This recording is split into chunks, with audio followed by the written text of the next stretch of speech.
বরং এখন বাড়িতে বিশ্রাম নাও।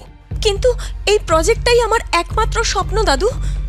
আমি বুঝতেই পারছি না অ্যাপ্রুভাল কেন পেলাম না। তবে আই প্রমিস ইউ, যে কোনোভাবে আমি এই অ্যাপ্রুভাল নিয়ে আসব। আমি চাই সৌর্যকে প্রজেক্টটা হ্যান্ড ওভার করার আগে আমাকে আর একটা সুযোগ দেওয়া হোক, প্লিজ দাদু।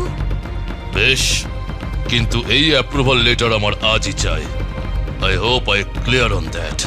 ইয়েস দাদু, অ্যাবসলিউটলি।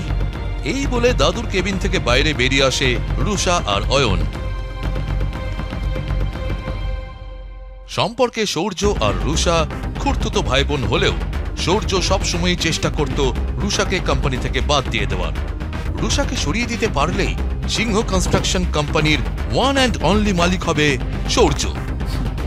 অ্যাপ্রুভাল লেটারের জন্য এসেছিস?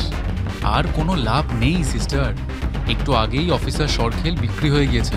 সৌর্যর কথায় খুব একটা পাত্তা না দিয়ে রাগে হন হন করে ভেতরে চলে যায় রুষা। রুষাকে বিপর্যস্ত দেখে খুশি হয় সৌর্য। অয়ন গাড়ি থেকে নেমে পুরোটা লক্ষ্য করে। Hello mister Sarkhel. বলুন রুষা ম্যাডাম, হঠাৎ এখানে? সিংহ কনস্ট্রাকশনের নতুন বিল্ডিং প্রজেক্টের সমস্ত ডকুমেন্টস অরিজিনাল এবং আপডেটেড। সব রুলস মেনে কাজ করেও অ্যাপ্রুভাল লেটার কেন পেলাম না, আপনি কি বলতে পারেন? কারণ আমি বারণ করেছি অ্যাপ্রুভাল দিতে। কৃষ্ণা, তুই এখানে? হ্যাঁ, আমি তো এখানেই চাকরি করি। আর তুই এই মুহূর্তে যার সঙ্গে কথা বলছিস তিনি আমার হাজব্যান্ড, মিস্টার প্রদীপ সরখেল। যখন জানতে পারলাম তোর কাজের জন্য প্রদীপের অ্যাপ্রুভাল লাগবে, তখনই প্ল্যান করে নিয়েছিলেন। আজ প্রদীপ যদি চায় তাহলে তোর কাজ হতেও পারে, আবার নাও হতে পারে।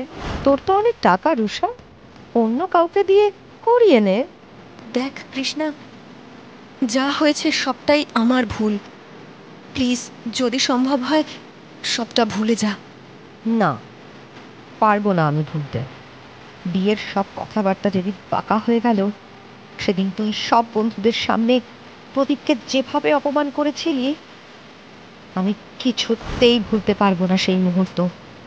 আমাকে অনেক কিছু বলেছিলি তুই, কাঁদতে কাঁদতে ওখান থেকে বেরিয়ে এসেছিলাম আমি। দেখ কৃষ্ণা, আমি বারবারই বলছি যা করেছি তার জন্য আমি লজ্জিত। এখন লজ্জিত হয়ে কি হবে ঋষভ?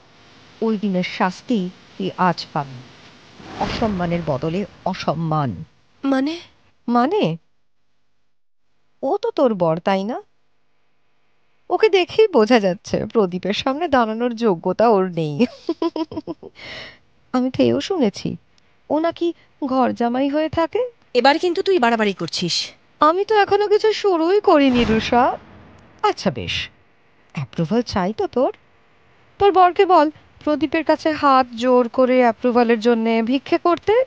কৃষ্ণা, বাইরে যাওয়ার রাস্তা ওদিকে রুষা। মেজাজ হারিয়ে ওই ঘর ছেড়ে হন হন করে বেরিয়ে যায় রুষা।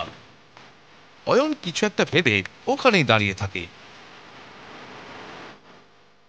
জানতে হলে শুনতে থাকুন এই গল্পটি শুধুমাত্র পকেট এফএমে। লিঙ্কটি রয়েছে ডেসক্রিপশনে।